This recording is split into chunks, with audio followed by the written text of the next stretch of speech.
may papakita ko sa inyo. Nailaw daw yan sa gabi. Hindi ko naman nakita. Kaya ayan. Nandito kami sa PICC. Naka-stop light. Init na. Hindi na naulan. Pero hindi pa kami nakatanggal ng aming raincoat. Ayan.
Bali, 4 na peraso ang ginawa sa akin.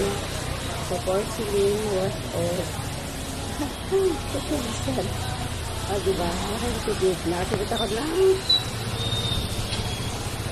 5,000. So, may TV ko. Bali, 2 ounce yung antepo. So, also binigay sa amin ang antepo. So, matagala din namin. So, hindi na masal yung mag-aantay po ako ng ilang days, ng ilang weeks bago makukuha yung aming timpa. Hirap kasi ako ng itim para bang kulang yung tiwala ko sa sarili. Yung pangalan ng kanilang dental clinic. Yung laboratory niya for causing dental clinic and dental.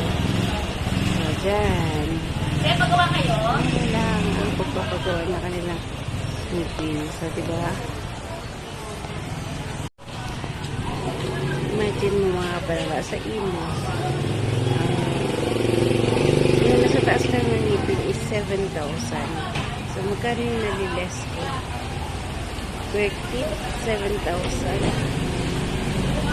Ang laki. Buti nakita ko sa isang vlogger. Kita namin sa isang vlogger na dito daw siya nag-focus dito. Malapit sa Malacanang, sa CEU Centro Escolar. Takot ko kanina kasi alam ko papuntang Malacanang. Kasi nalalakad ko kayo. Mag-video ako doon. O, diba? Ayun, nagawa. Siya gumawa ng akin. Ngipin. Nangipin na ako kasi lang hindi ako makapagsalita ng maayos. Ate, ano mga ano? Ako mo, Chichayo. Hi, kuya. Ate. Hindi pa ako masabi mo. Pwede ba kayo? Thank you so much. Salamat TV po. Bye. Salamat. Ayan. Ako nagawa na. Para akong nakain ng candy. Ano ba yun?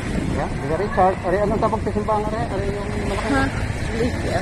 Sa Sebastian Church? Ha? Sa Sebastian Church.